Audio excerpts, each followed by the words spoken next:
is a second hour that was scheduled months ago. Oh, okay. So that I can advance knowledge that we can use to decide our place in the peace testimony among Quakers in this increasingly violent world. And so I'm going to be talking about making peace a realistic goal rather than something we need to imagine, dream about, or just pray for. Okay. I will be saying a few things about our recent trip to the West Bank, but we will have a program on that with Michaela and Laurie and I on October the 27th. We'll talk about Palestine in particular. Okay. But feel free, our discussion after my presentation, I hope will include questions about, well, how does this work here and there? Because those are the critical things. How do you make this work? How do you stop dreaming about peace and make it happen? So in particular today, I'm going to focus on the group I work with mostly, World Beyond War, as you can see back in my shirt. And our job is to create that bridge between the Sermon on the Mount and the Beatitudes and real politics.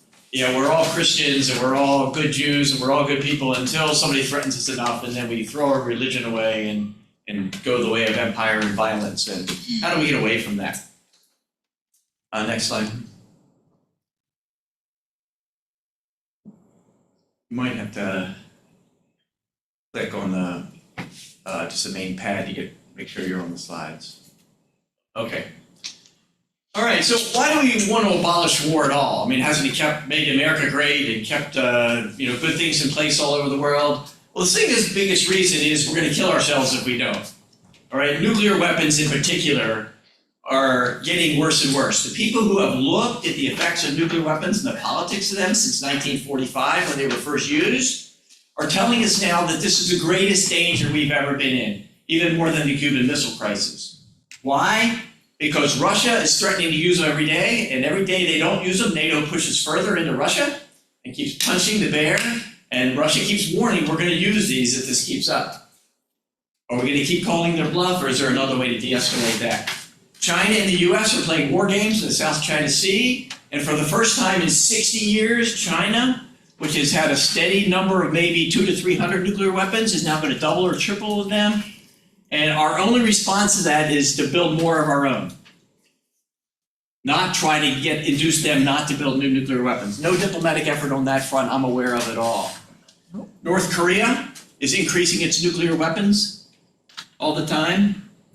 India and Pakistan are two nuclear powers who have actually been in a shooting war multiple times. They threaten each other.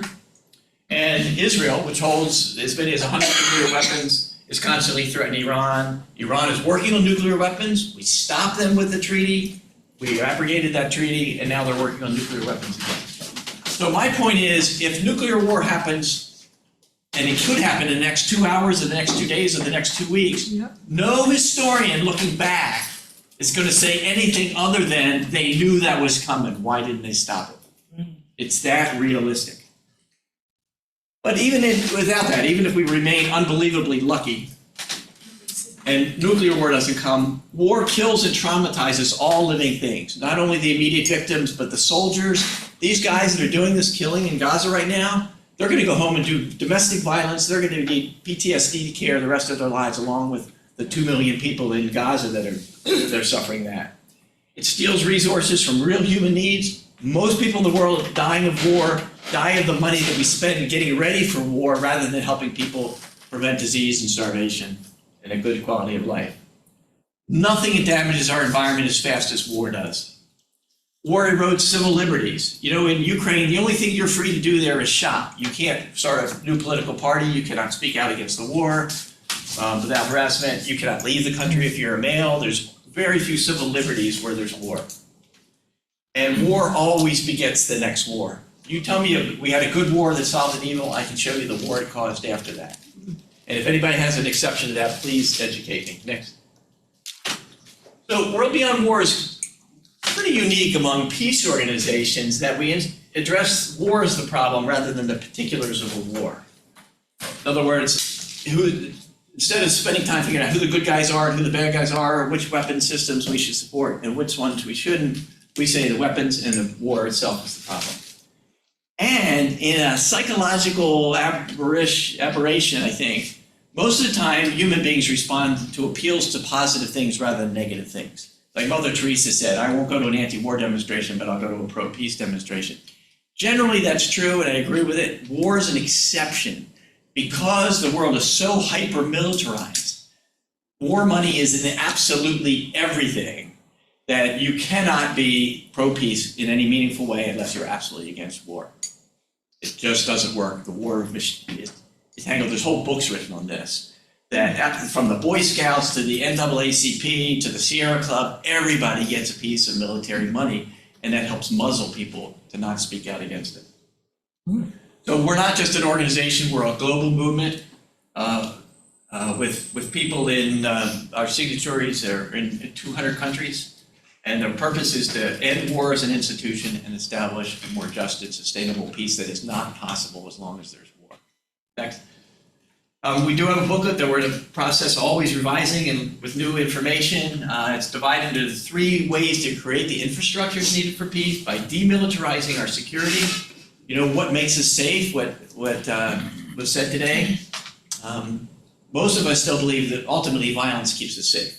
And if that's true, then we're just going to end up turning the world over back to the cockroaches with our weapons of mass destruction. But if it's not true, there's an awful lot of human misery and suffering for not. I collect evidence, and to me the bulk of the evidence says that it's just not true. Other things keep us safe besides violence. Learning to manage conflicts without violence and to create a culture of peace, rather than what we have now is a real culture of war.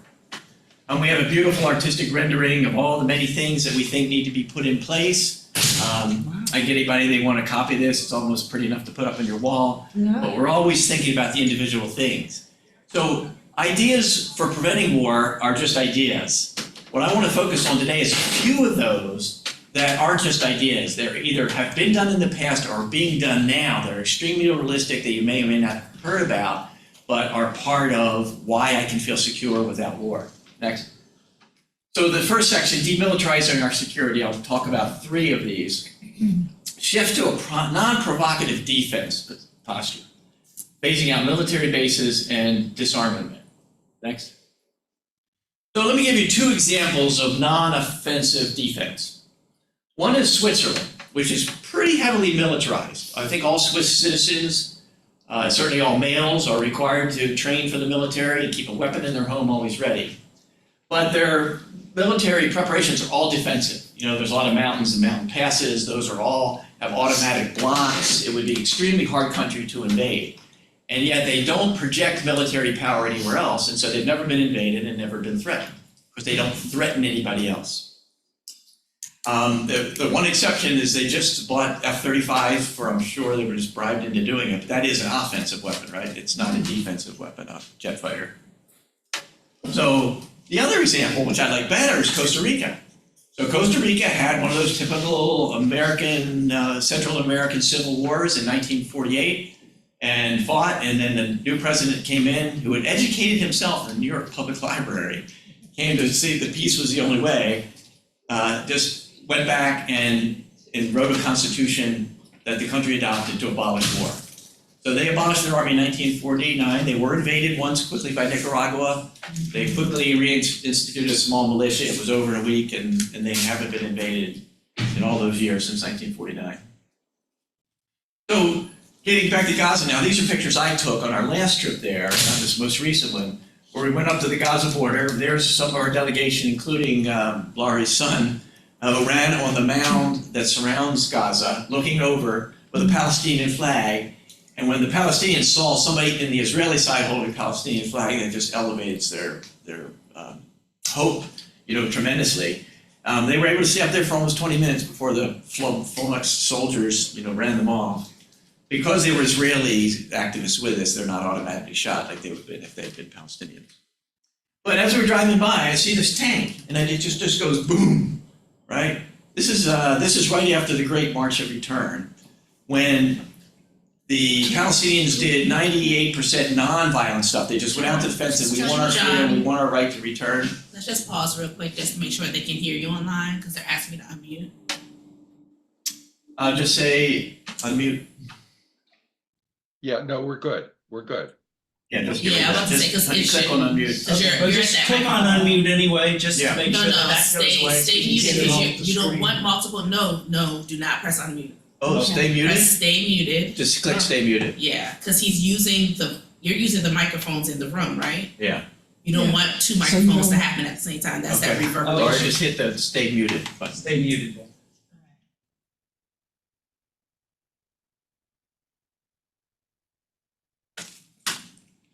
All right. So in 2018 and 19, hundreds of thousands of Palestinians went out to the area in front of the fence, on the other side of this wall and the fence, and just demonstrated for their freedom. Kites. The Israelis, UN reports, shot 30,000 of them by sniper fire, intentionally damaging their knees. There's so many amputees now, and that was 98% nonviolent, and that was the response. They killed 300 outright and mutilated 30,000 people for a nonviolent response. So when you got October 7th later, that was the background. You know, imagine being a fighter and you watch your kids and your friends all get shot, their legs off and stuff for peacefully demonstrating. What do you do with that? What do you do with that? So that's an example of constantly provoking someone into frustration and violence.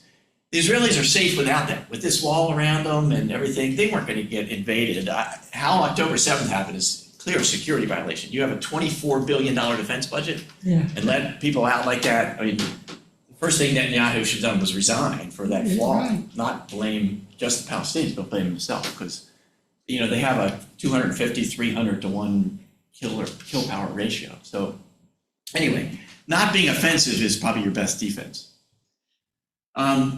For demilitarizing, so what do military bases overseas do? You might say, oh, well, they keep us safe because we were always ready to respond to any crisis. But in fact, you look at the data, a military base makes violence much more likely, makes war much more likely because you're provoking somebody's autonomy somewhere.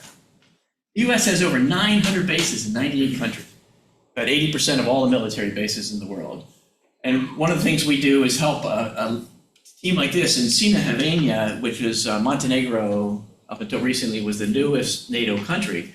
And when you become a NATO country, you have to allow NATO forces to start training. And they took this beautiful pasture land that had been grazing for hundreds of years near UNESCO World Heritage Sites and started firing ammunition. And the people really rallied. They got environmental groups and peace groups together and stopped it. It was a 2 or 3 year long campaign. Next. Sorry, could I just ask a question with that? Yeah. Could you go back, I just wanna see that. Did it say that Yeah, that's a the four. I think it said the That's four. 900 bases are 80% of the world's total, so are you saying of the bases across the globe that US has 80% of the bases across the globe? Yeah, Is that what yeah, that says? yeah. US and NATO. Yeah, but 99% of NATO bases are US. I'll actually, no, it's a little less, yeah, 80. I'll show you numbers on that. We Thank had you. I just wanted to Yeah, get no, my head around I've that. got a great resource for you on that. Okay, honey. All right, so treaties. Treaties are really wonderful. You know, in 1972, the nations got together and said, you know, biological weapons are more trouble than they're worth. They don't really help us as much as we thought. And they banned them. Does that mean there's no biological warfare research? No, but it means it's not overt, there's very little of it compared to what it used to be. Chemical weapons. My dad raised 9 of us children working for the Army's Chemical Warfare Center at Edgewood Arsenal. Toxic waste dump now, right? And they said, no, we're gonna get rid of those too. And they did. Doesn't mean nobody ever uses them, but it means they're not a thing. We're not spending huge amounts of money on them, stockpiling them. Landmines, that was a people's effort. Jody Williams in Vermont and a few others that made a huge difference. Unfortunately, they only did what they call anti-personnel mines, the little ones. They didn't do the big ones that they're using in Ukraine. Cluster bombs, you know, these are the things that come down on the bombs, spread over a football field and just blast everything that we started sending into Ukraine, right? And then nuclear weapons were banned by down to about 100 countries that have said we want nothing to do with them, we don't want you transporting them near us. It's huge. Are they perfect? No, but they really work well when you pay attention to them.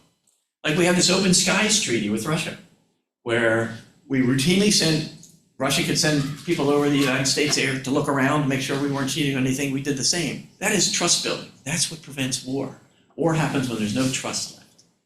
You can't. They're not having the open skies still going now, though, are they? Is that one of the casualties of this Ukraine war? It's still in place, but they're starting to violate it. So, unlike the ABM treaty, the INF treaty, the International Nuclear Forces, and the Anti-Ballistic Missile Treaty that we just pulled out of. And worst of all, the Iran nuclear deal. They guaranteed that Iran would not get a nuclear weapon, and Trump says bad deal, and we're out of it. Biden didn't put it back, and they will probably get a nuclear weapon. And then how do you manage conflicts without violence? Well, the proactive security posture, talked about treaties, respect for international law, and a couple others here. I'll talk about those briefly. Go ahead. So, what do they say? You get what you pay for, right? I just did a little research on this graph. I went back to when the Soviet Union collapsed, because I was told nothing would ever stop the Soviet Union except our nuclear weapons and a mighty army. And then in the course of my lifetime, just as I was learning about nonviolence, I watched the whole Warsaw Pact to say, we're not playing that game anymore. And within 2 years, the entire Warsaw Pact, the Soviet Union fell apart. Yeah. No violence. Ukraine was part of that. Ukraine was totally dominated by Russia, and they got out of it without fighting a ghastly war. But after that, what did we do? Did we take advantage of that peace dividend? We actually did for about 2 or 3 years. But then the US and the Pentagon alone, which is not all military spending, we've spent $16 trillion preparing for war with the Pentagon budget. Then I went back and, well, how much did we spend on the whole State Department budget and the Peace Corps and USAID and all the things that could potentially make for peace? Because my daughter, who I just got to celebrate a birthday party with, works for the State Department, and she spent 2 years in the Peace Corps, and she was just raving over how much fun it was to make friends with people in Africa and to make them like the US, and the US could understand Africa. And, where is that program? It's minuscule. So we spent a little less than $900 billion in those with almost 30 years since. So what are you going to get? You're going to get war or peace because war is inherently better? No, because that's where the money is. People making vast profits on it. And as long as this exists, you're never going to have peace. I just want to make a little comment, if you know anything more in particular. The popular perception seems to be that all of our international aid, when you ask people, the average is something like 10 to 20% of our total annual budget goes to aid other countries, which it's nowhere near that. Of course, it's like 3%. Yeah. And most of that aid that we're giving is aid that we're giving to Israel and Egypt. That's all military aid. So if you put totally non-military aid, do you have any idea what % of our annual budget is actually non-military aid to other countries? Washington Post did an expose on this 3 or 4 years ago, and they literally said all foreign aid, which is only like 2 or 3% of our GNP. Really? It's far less than that of our GNP. Yeah, far less. It's but more like that, 2 or 3% of our total government budget. Yeah.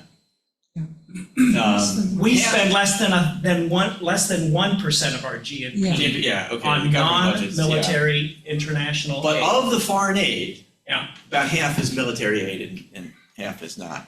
And of the State Department budget, about half the State Department budget goes to helping companies sell weapons to other countries, usually on both sides of conflicts. That's who we are. So, next. Or commercial. So shifting to proactive security, what are you going to do if you're not just going to threaten people with war, which is where all the money is? What are other kinds of things you do? One of them is multi-track diplomacy. So at the height of the nuclear arms race, when we had 70,000 nuclear weapons between the Soviets and we, and it looked like everything was going to end, some doctors got to Reagan and they got to Gorbachev. They're personal doctors, I was part of that movement, and that's why I'm still an activist, because we got rid of 80% of nuclear weapons because we convinced these leaders, and it was largely the International Physicians for the Prevention of Nuclear War who did the educational programs, got to these guys, and got them to realize how dumb this was and how awful it would be for everybody. And A few years later, India and Pakistan, when they started their shooting war, and they both had nuclear weapons, it was doctors that crossed the borders and got the people to stop talking and defuse some of those conflicts that might have risen without that. So that's called multi-track diplomacy. The guys at the top, and then leaders at all kinds of levels. Business leaders quite often get together. Okay, and this is probably the one that could do the most the fastest because it's all in place. And that is, when we wanted to stop the Wild West philosophy in the United States, right? When a state was totally lawless, what do? You come in, you set up courts, and you have laws, and people pay attention to those. Well, that isn't. We've done half the job in the international arena. After World War II, which was so awful, with 80 million people killed and the Holocaust killing 15 million or so, we said, how do we prevent that? Oh, the same way we do in our neighborhoods. Laws and war. And that's all in place now. Through the International Court of Justice, which the United States, Israel, everybody's a party to. You have to be in the UN, you have to be party to the high court, and you're supposed to listen to its rulings. Then there's the International Criminal Court, which decides individual liability for war crimes and so forth. The US is not a party to that, but it's there. Next. And sure enough, with everybody saying it's genocide, is this genocide in Palestine? And our State Department, oh no, it's not genocide. Yeah. Well, it's not their business to decide whether it's genocide. It's a court that they agree to. The judge decides whether a criminal is guilty, right? Not the criminal or not the criminal's family, which is what we're trying to do. And it took months, but finally South Africa in January, read 80 pages, and I encourage everybody to read it. If you think anything's fair about Palestinian or it's an equal battle, read those 80 pages of what South Africa put together on everything that's happened from the beginning in 1948. And they took them to court, and sure enough, the court said, not a final ruling, but this looks so much like genocide, stop your behavior immediately. And the US and Israel said, we don't pay attention.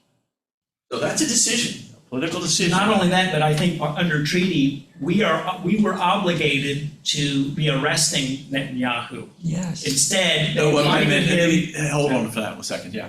So the International Criminal Court, the International Court of Justice deals with governments and entities, and the ICC deals with individuals. So in March of 23, a month after the invasion of Ukraine, they issued an arrest warrant for Putin. Not for the war, because he was actually taking Ukraine to court over what they had done to the Russian speakers in the Donbass. Didn't go anywhere, but he was trying to use the courts to solve that problem before the war. But once he did it, they got him for deporting children. He and one of his persons. Thousands. Now you say, well, what difference does it make? He's ignored it. He didn't exactly ignore it. He didn't travel for a while after that. He hasn't traveled the whole year until recently he went to Mongolia. Once he was sure that the people in Mongolia, who should be paying attention to the treaty, promised not to arrest him. And so that's there. And then just in September, Netanyahu from Israel and Sinwar from Hamas, both they haven't issued warrants for their arrest, but the prosecutor who did the one for Putin said, you need to issue these arrest warrants. These guys have both violated international law. Now imagine if we paid attention to this instead of just sending 2,000-pound bombs, how much more likely we would be to have a just peace. Next. And the latest ruling, the ICJ, again said that the Israeli occupation, they've said it before. The biggest mistake, and the reason we have this whole mess in Palestine is the UN, as part of the great things they did to prevent problems, said everybody has a right to self-determination. And then their very first act was helping establish a state of Israel with no input from Palestine. No input. So they violated what we knew would prevent war. They violated it immediately. And they just reasserted that. So if you say Israel has a right to defend themselves, technically they do not. They do not. If they're being attacked from a territory that they're occupying against international law, those people under occupation have a right to violently resist. I don't believe in violence. I don't think it does anybody any good. I don't think it's helped the Palestinians much at all. But they do have a right to do it. So this crazy thing where all you hear in our papers, Israel has a right to defend itself, Palestinians never do, is just not just. It's not an equal thing at all.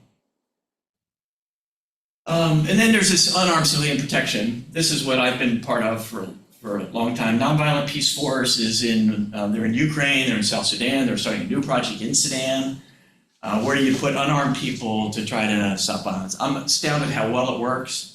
You know, when I first did it in with Christian peacemaker teams in Hebron, Palestine in 1995, 4 of us were stopping violence all the time. And it didn't seem terribly dangerous. Yeah, hey, don't shoot that guy, you know, it's just, oh, okay. I thought we'd have 40 in 2 years and 400 in 4 years and 4,000 in 8 years, and we'd stop the conflict. But for lots of reasons that I'm still exploring and writing about, that hasn't happened. But it has the potential. Best potential is, you haven't seen this movie, Soldiers Without Guns, get it and watch it. So there's a horrible civil war in Bougainville, one of the areas around Papua New Guinea, not far from New Zealand. Bloody civil war brought about because Australia built a big mine there, and then people fought over how much the mine was destroying their lives and everything. Bloody civil war, 20 years, killed 20% of the population, peace treaty after peace treaty abrogated. And then finally, some New Zealanders said, what can we do? And this one terrific colonel just said, I'm going to try. And he got money from the New Zealand government to go and do this. He said, okay, what weapons are you going to take? He said, just guitars. And they took just guitars. That's what the New Zealand Defense Force. And I'll talk about this in a minute, but what they had was Kiwi wisdom. They had the Maori wisdom behind them that I'll talk about shortly. But anyway, they went in, and you see in the movie, you know, they're flying in, wonder whether somebody's going to shoot them out of the sky, and they can't fight back. And they just went around the island making friends. And that peace treaty, we were just there in New Zealand. So that was like 22 years ago, and it's held, and everybody remembers that. Really cool. Next. And the Ukrainians did it. Remember, I said the Ukrainians got free from Russia once before, so why do they want to fight this bloody war to get free now? And they did start out the way I was hoping, and that's why I went over there early looking for this. They did all kinds of reasons, hundreds and hundreds. This guy, my friend Philippe from Spain, who's a nonviolent scholar, went and documented and wrote about 325 cases where people, you know, when the Russian troops arrested their mayor, they went down to jail and pulled them out. They blocked tanks, they changed things. Belarus actually did it to the point where the Russian trains, remember how they got clogged up in going to Kyiv through Chernobyl and all that? Why are they just sitting there? Part of it because the Russian train or Belarusian train workers refused to transport stuff to them. And while it didn't stop the invasion, it stopped Belarus's president from joining Putin in the war. See, he assisted him, but he not sent any Belarusian troops, so not officially part of the war. So it's amazing, and people need to know about that. My personal one, this, that I mentioned, I think, when I talked last November, or January when I was here, is in Hodar. So when the Russians came up to the Zaporizhzhia nuclear power plant in this wonderful city that had all the workers in it, they went out and just blocked the Russian tanks for 3.5 days. They negotiated, talked to the generals who, you know, the generals said, oh, we're here to liberate you. And said, oh, no, we're pretty well liberated. We're pretty happy. Just go away. And they were polite and non-threatening. 3.5 days they did that. Finally, on the 4th day, the Russians didn't want to deal with that anymore, so they waited till most of those people went home, then went in the evening and attacked the military protection of the plant, who fought, and the plant fell in 3.5 hours. So when I was there interviewing, 2 times I went and interviewed maybe 12.5 people who were there. I said, well, you know, it's tremendous. Oh no, we didn't. They took our city. We didn't win anything. They took the plant. And nobody gave them credit because everybody in Ukraine said the same thing. And I said, no, wait a minute. You guys held out for 3.5 days. How much training did you have? None. How much help did you have from anybody else? None. Totally just presenting their humanity, 3.5 days. Okay. And these National Guardsmen at the power plant, did they get training? Of course, they have 6 months of training, and you know, and they lost in 3.5 hours. I said, doesn't it mean something to you? And they all lit up because nobody had ever recognized that before. So there were hundreds of these, got zero support from anybody on the outside, zero. And what do? We sent weapons and weapons and weapons. And so what are you going to get? The slaughter now would have probably 600,000 or 700,000 people maimed and at least 200,000 or 300,000 on both sides dead. So the idea of unarmed civil protection, we were part of Meta Peace teams in 2018. This is Laurie and I and her son, and this guy, Suleiman. We went to visit his village where we just stayed there for a few days. And anytime they have internationals, they know the Israeli tanks are not going to come in and bulldozers just bulldoze the town. And they've been hanging on with that kind of accompaniment ever since, and it makes a huge difference. Again, who's paying for it? You know, we're paying our own way over there. Just imagine if he put money into stuff like that. All right, and finally, creating a culture of peace. How do we get out of this war-bent mentality that we all have? I'll talk a little bit about telling a new story and a few other things here. Go ahead. All right, the new story is big, and this is what Chester was trying to get to this morning, right? Our current story is it's us versus them. They're just bad guys out there, and we better be ready to get them before they get us. That's what war is all about. So might makes right. And it's all about national security, which I have no more respect for anymore. All national security means is you're protecting the corporate interests that own your government. And living here and watching Congress, corporations own our government. And one foreign entity owns our government. It's pretty scary. And that's always followed with war or threat of war, punitive economic sanctions that hurt people rather than the leaders, glorification of everything military, and this military-industrial media, political think tank, academic complex where everybody basically is paid to say the same thing that convinces the rest of us, oh, there's no other way. The news story is, no, we're all interdependent. You know, we got to stop othering other people. Justice is what makes right. And that's what nonviolent action does. See, when you use violence, there's always an element of injustice. Because you show me a war where an innocent person wasn't killed. And as soon as you kill an innocent person, that family resents you forever and is going to not see justice. And then common security, human rights, the rule of law, the things I've talked about. Stopping the profits, no profit from wars. So Pope Francis was really challenged because he said, I'm not going to take sides in this Ukraine war. And all of Europe, the Poles, you know, who used to like him so much, hated and vilified him. How are you not standing with us against this terrible Russian bear? He says, I've got to remain somewhat neutral. And they pushed and pushed. He said, okay, well, if you have to defend yourself with weapons, at least no one should ever make a profit on the killing of another human being. You can have weapons, but nobody should make a profit. Well, of your tax dollars, and look at them next time, 61% of our discretionary budget goes into the military. Half of that money, almost $500 billion, goes right into the pockets of about 100 corporations, most of that in the top 5, Lockheed Martin and Raytheon and so forth. And then making friends by meeting human needs. It's not that hard. I've seen it done. My daughter testified Peace Corps. We're elders are here in the Peace Corps, right? It's fun, and it's cheap. We can do it so easily. We can feed the world instead of blowing it up. Next.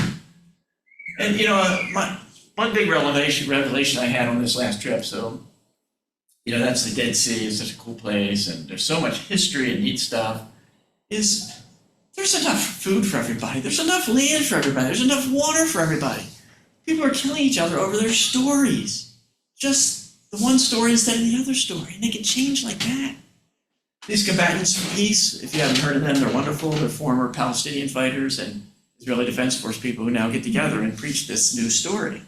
You know, this could be paradise for everybody. It doesn't have to be a slaughter.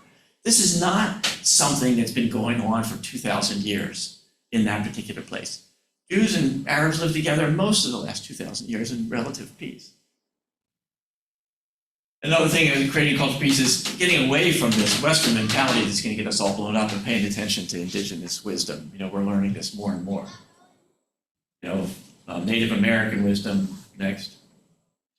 If you haven't seen this movie, it's another must-watch. Pray the Devil Back to Hell, where women got to make the peace. So the terrible, bloody Civil War, the beginning of the movie shows these young guys, young kids really, just hacking people's arms off and doing all kinds of horrible things, and women running in fear. By the end of the movie, those same young men are standing there, and the women are, give me that gun. And they turn them over to them. And the transformation this movie shows is just astounding, but it was women who used all their power and strength, Christians and Muslims together, to force these guys to end the Civil War in Liberia. And we saw in New Zealand was really getting to know this Maori culture, which was a warrior culture before the British got there, but they never had wars of slaughter. They just, you know, first warrior killed, okay, you win. You know, the idea of mass slaughter came with heavy weaponry and the British mentality. But they still have that warrior spirit, the haka, and doing this dance, this fierce-looking dance in front of all the people in Bougainville. Nobody would talk about peace until they did their demonstration because they're so appealing. But it's there, it's real, it's been done, we can do it again. Next. So our, you know, World Beyond War is a global movement. Signatures to our peace pledge is 200 countries, 91,000 individuals. We have 961 affiliate organizations, so something like a Delphi Friends meeting can say, we like this, we just want to be, at least sign on to the pledge as an organization. 41 actual chapters working under our name. Next. Our educational program, so we have action and education as our two, what we do. These are 6 of about the 13 online courses we do, like there's Abolition of War 101, which will take what I did today and you work on it for 6 weeks. I've been part of War in the Environment, Leaving World War II Behind, the mythology that somehow was a good and necessary war that did good things is not really true. Unarmed Civilian Defense we just completed. And then Peace Education and Action for Impact is more than just an online course.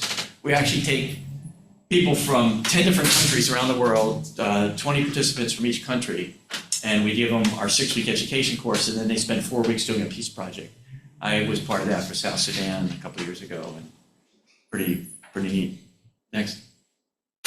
Talking about military empires, if you go to this link on our website, we just completed this, an upgrade of this thing, it's tremendous. You can look at each of those dots, you click on this right now, and you can turn that globe, see where all the military bases are, and we finally got the non-US. So the US has 917, I think, and all the other countries together have maybe 200, something like that, every other country in the world. And you can see where they are, and you can zoom in on each one, see it on a satellite map, and it'll have statistics, how many people are stationed there, what its purpose is, and whether there's people trying to resist it. So it's really a neat tool if you want to see.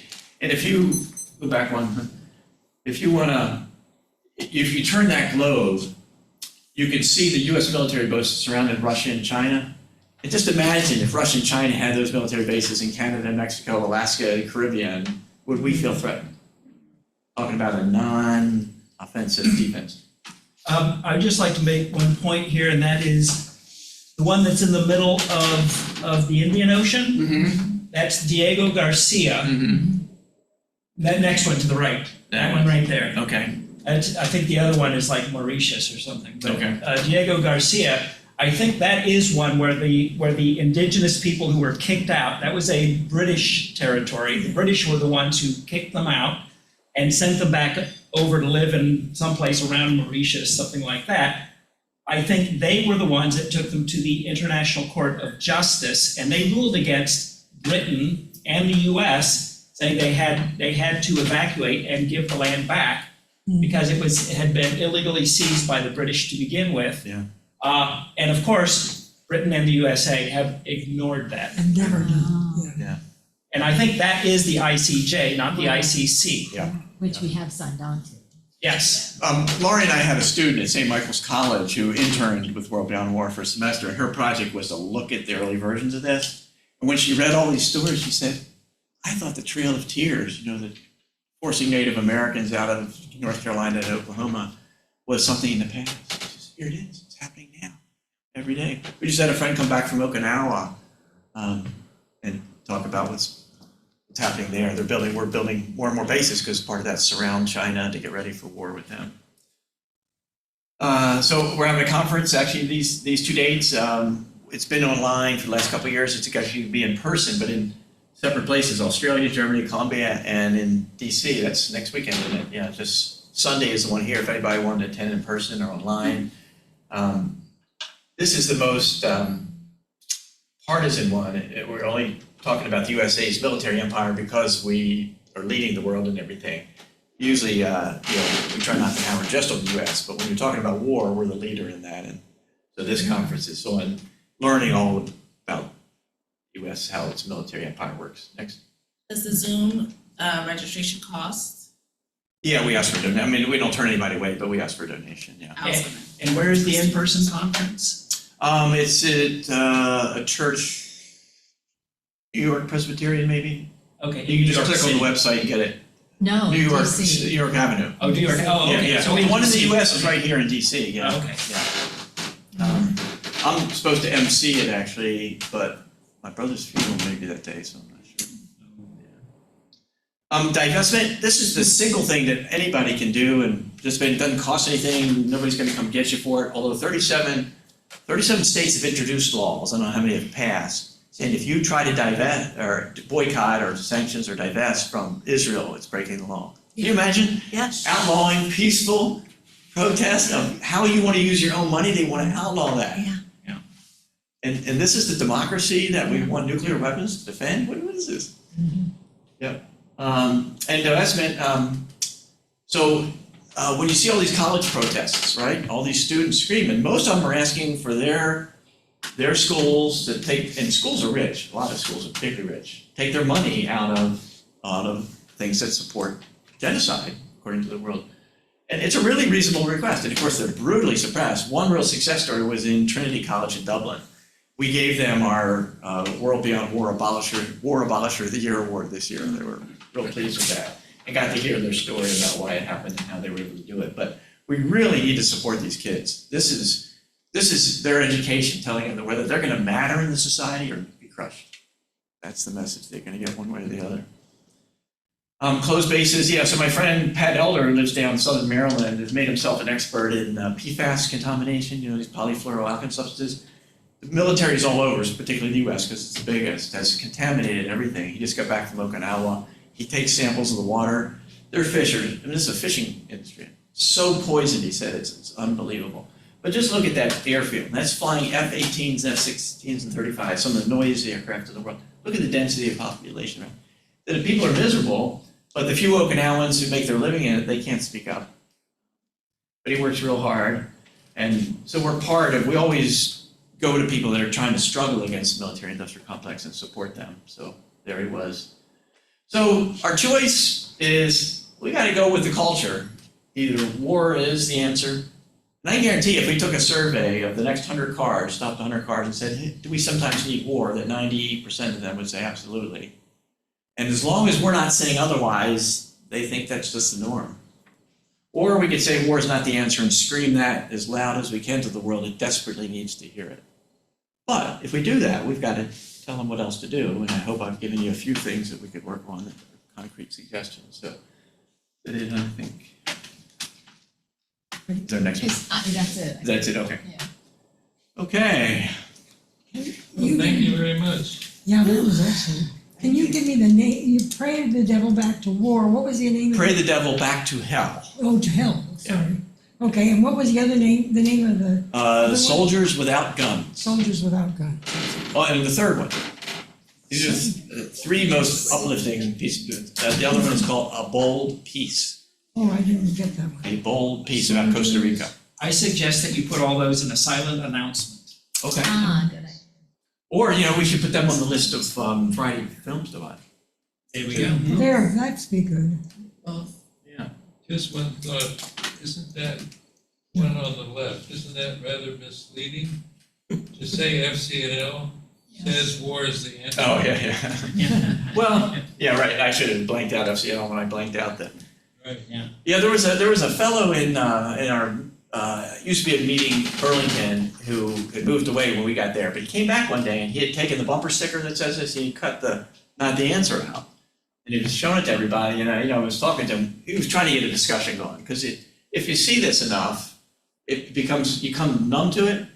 Like, as a meeting we've had trouble even whether we should put that sign outside, and yet FCNL is down there with it in every single window. What has numbed us to the point where we wouldn't want to join that? So he was trying to make the point, we need to talk about this. Because you do have to know what the answer is if you're going to get rid of the thing everybody else tells you is what's keeping you safe. Yeah, you should have blanked out the FCNL, and you should have replaced the little laurel Dove. leaves in the dove The dove, with an assault rifle. Exactly right. Yeah. Exactly right. Yeah. Boy, And then see how many people think, oh yeah, I'm for that. On just that little theme, years ago, somebody sent me a link to a song that some veterans had written. It was called "War Is Not the Answer," and it's a cute little folk melody. And I looked on it; it had like 6,000 views. That's just for kicks. I typed in "War Is the Answer" music, and I found some rock group whose name I don't remember. 3 million views. Yeah. What Was it chance Ted do we Nugent? have? Maybe a chance. War is the answer. It might have been Ted Nugent. Maybe. I don't Ted know. Nugent. But He's a gun freak. Helen Keller said the world is full of suffering, but it's also full of the overcoming of it. And yes, little things are good. I didn't get her name that said she went down. Margaret. Arthur and I are looking at each other about the thing, and I'm trying to go down there or not. And I made excuses in my head why that wouldn't be helpful. What's her name? Margaret. Margaret. Yeah. Goes down and helps. So we can all make a difference there, but we can't just say I can't make a difference in the big world. Because in Jesus' time he really couldn't, right? There was just everything was dictatorial. We pretend at least to have this democracy, and if we do, we have an obligation. How much effort does it take to write a letter or to visit your congressman or to put a sign out front? Those are not risky actions. It's like the minimum we could do. Because the biggest reason violence stays in place is our education. We're all educated to be helpless, don't you think? It's like, a little And kid. fearful. Yeah, a little child, any little child, any culture. They're so full of vitality and dancing and everything. I know I got partly beat into submission, and we beat kids into submission to make it easier on ourselves. But war is profitable for the corporation. Well, here's another thing. Maybe somebody, because there are some business people in here, but when I was in Ukraine, there were lines of trucks on both sides of the Ukrainian border to get in and out into Romania, 25 kilometers long. Thousands of semi-tractor trailers, unbelievable amounts of money sitting there rotting because of the war. And in Palestine, I saw the same thing, just back and forth on the Jordanian border, there were a couple kilometers of trucks. So we know that weapons manufacturers make a fortune. We know that oil companies make a fortune, and there's probably a handful of others. Other than that, it's just politicians who are too stupid to know how to do things well, stay in power with fear. But who else benefits? Why are not the business community rising up and saying, look, you're ruining my business by this war? I don't quite get that. It's a piece I have to start working on. Well, Ukraine's GDP dropped by 40% in 3 months. Yeah. As has Israel's. Dropped enormously. Oh, Israel's a mess. Yeah. We have an online person trying to jump in. They what? We have an online person trying to. Oh. Wait, Yes. Sullivan, John. Hi, thanks for doing this. On your comparison slide of war is the answer, war is not the answer. For war is the answer, I just do www.defense.gov, which takes me to the Pentagon. But my question was, if you could say a little bit about the U.S. Institute for Peace that was created in 1984 by Congress. I haven't seen much about them recently. Do they still have a budget and an operation? Are they doing good things, or are they irrelevant? Yeah, boy, we spent decades trying to get that thing, and it was supposed to be called the National Peace Academy, which ended up being a small nonprofit. It's a nice little nonprofit, but it hasn't grown. And this became the USIP, and we were very hopeful. And it started out doing a lot of good things until the first Iraq War. And then a number of their people spoke out, we got to be against this war. And the board, which had largely been appointed by Reagan, said, oh no, you can't speak out against war. This is national policy. So a bunch of people quit. The real peacemakers quit. And they still do some good educational things, but it's ironic you say that because when I was working with the DC Peace Team, one of the members from the Nonviolent Peace Force came by to talk to me, and she was at a conference at George Mason. And I said, oh, how is this peace conference? And he goes, you'd hate it. She said, it's mostly run by the USIP, which are all just giving the talking points to American exceptionalism. Our peacemaking now is like in Ukraine, is trying to help Ukrainians maintain social cohesion so they can support the military effort. There's no anti-war component whatsoever to the USIP, so it really limits you, and that's why I said it's an exception to the usual human psychology. Einstein said it too. You just can't prepare for war and get peace at the same time. It just doesn't work that way. The other question. We haven't given up on it, but we're a little disappointed. The other question I'd ask, are there monthly or yearly meetings in the US or elsewhere that you think we could learn a lot from in terms of organizing ourselves and taking the next step? You mean online things or in-person things? Well, either one. If you've come across innovative programs that our Peace and Social Concerns or meeting could learn from and be in touch with. Yeah. Well, World Beyond War, I didn't go through. I couldn't do those things. But yeah, give me those other slides. Remember what people can do. I should have answered your question. You have to go back to screen share or. And I think he No, might you be can click. asking if there's any if there's any meetings, I think is what he's saying. Are there Quaker entities that we could be modeling ourselves after, is what I heard him ask. Well, yeah, I mean, you're lucky to have both AFSC and FCNL, are the ones that take the lead of what they do. They're always doing good things. Whatever, well, World Beyond War, No, I'm not sure how to yeah, get. let me have. it's not too critical. Well, yeah, go ahead. Let's do these last 3 slides.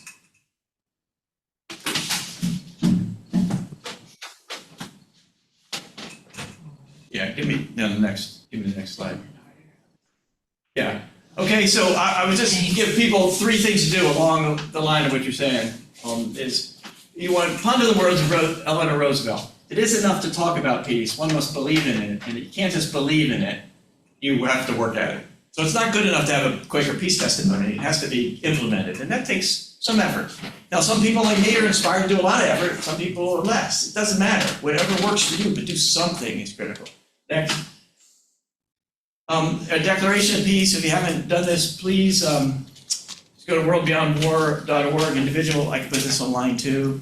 And it just says, we understand wars and militarism make us less safe rather than protect us. They kill, injure, and traumatize adults, children, and infants, severely damage the natural environment, erode civil liberties, and drain our economies, siphoning resources from life-affirming activities. That's one sentence. In the second sentence, we commit to engage in and support nonviolent efforts to end all war, and preparations for war to create a just and sustainable peace. If you agree with this, please sign, because the more people we sign, the more power we have. And if you don't, please get in touch with me individually and tell me your reservations. I really, really want to hear those. If it doesn't work for you, why it doesn't work. And 3, visit our website. If you're looking for something to do about peace, either educational or activism, our executive director is one of these guys that sleeps 5 hours a night and is incredibly prolific. And he puts up new stuff almost every day, certainly a couple times a week, of new things you might have never thought about. If you're interested in the war in Sudan or in Ethiopia, you can go on our website and find out who's working on that and how you can best get involved. Our website is just so rich. And our things are education, activism, and now we're starting to focus more on media because it's a propaganda battle to a large extent between war and peace. Yeah, thank you.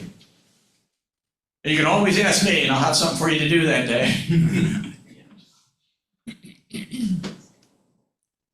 Chloe has her hand raised online. Chloe. Thank you. Thanks for the presentation. It's been great. I just wanted to raise 2 additional points that might be interesting to people. I'm on the International Executive for Programs of the AFSC, and one of the main areas of focus for AFSC is an end to global militarism and an end to violence. So I would hope that the work that you're doing is overlapping with AFSC and that it's coordinated with AFSC, because it's, we should not have people going in the same direction, but separately. We need to be coordinated on this. So the other is an anecdote. I was one of the 3 finalists to become the director of the Joan B. Kroc School of Peace Studies at the University of San Diego. And I went to the interview there. This was 10 years ago, actually longer than that, 12 years ago. And we're 3 of us. But I took time and went around to look at who is actually at the School of Peace Studies. This is funded by Joan B. Kroc, who is the heiress who inherited all the McDonald's money. So there's no shortage of money. And even though there's a huge sign in the front, School of Peace Studies, every single faculty member working there was a conflict specialist. And I asked the innocent question, well, where are the peace specialists? And of course, there weren't any. So I just raised that in the context of USIP because I find the same thing there. Where are the peace people? I'm not seeing them. And I got up and gave we each of the 3 contestants, the finalists for the directorship had to give a plenary speech. And mine was challenging them to be what your name says, to be a School of Peace Studies. And I just held them to account and said, I don't see anything in your curriculum or in your hiring that is about peace studies. And of course, I didn't get the job. But, this is the way the world is. And we use this language that we're saying and pronouncing that we're all about peace, but we're not. And so I really commend you for pointing that out again and again and again and holding everyone to account for that, because we need to do that in multiple ways. Chloe, at the Kroc Center at Notre Dame, I give them That's credit. right. Ukraine war started, they spent a couple of weeks in a number of webinars outlining the nonviolent actions that were happening in Ukraine and how we should support them. Yes. But as soon as all the weapons started flowing and nobody wanted to talk about peace anymore, they went underground and went back to their other things. But they did try briefly.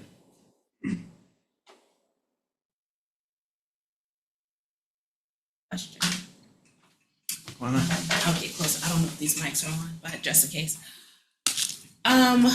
One difficulty that I've been having in, I will say, my justice work, which includes peace, is feeling like bigger things need to happen, and then looking at bigger entities and being like, well, they're not doing it.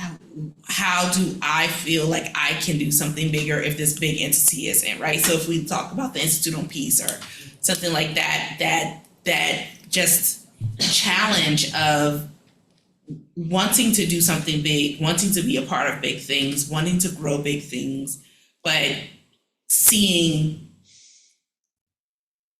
things that are much bigger than what I can even imagine, not doing the work that feels to me very simple. And so I just wanted to maybe see like if you had like thoughts on that and ways to kind of just like keep moving. Yeah, thanks, Kimani. It's a great question. Why we who don't have a lot of resources and things, why should we keep trying when the people that do have resources and the job is to make peace have such trouble doing it? And like I said, what keeps me in was watching the grassroots movement move the nations against nuclear proliferation in the 1980s. I mean, it was astounding. None of it expected. What we put together was the nuclear freeze. Okay, just don't. We're building them like this. Crazy. 70,000 of these things, averaging 20 times the size of the Hiroshima bomb. 70,000 of them. It's going up like this. And we said, well, just stop making them. And that was enough momentum that the leaders, when they finally heard the message, said, well, okay, we'll get rid of them. And something like 10% of America's nuclear power between 1995 and 2005 was run by dismantled Russian nuclear weapons. That's how good a job we did. So that's why I know we can still do it. But it's, we have to go back to, what's her name? The anthropologist, Margaret Mead. Never doubt that a small group of people working hard to change it. It's the only thing that ever has. And we saw that. Since that success in the 80s, in the peace movement, there's been very, very little. One huge constellation, star in the constellation, is the campaign, the international campaign to abolish nuclear weapons. They got a peace treaty that nobody ever thought could happen. And no government pushed that.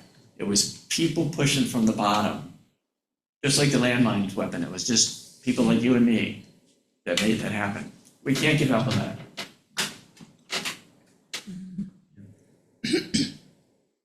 Yeah, we really do have to educate our young people that it is the responsibility of ordinary citizens, not just the authorities, not just the people in power, but the responsibility of ordinary citizens to work for peace and safeguard our rights. I just saw a speech to that effect given by Mary Robinson, was that her name? The former Prime Minister of Ireland. And she gave it many years ago. And she said that from the beginning, from the time of the establishment of the International Declaration of Human Rights in 1948, it was kind of understood that it was the responsibility of civil society to monitor the observation of human rights in various countries, and that it really, people power movements are absolutely necessary to safeguard human rights. And honestly, I was never taught that growing up. You think of like working for peace as like something over and above, or, it's this noble volunteer effort, but we somehow have to change our education so that everyone feels like, this democracy we have and our human rights are fragile, and it's up to everybody to protect them. Thank you.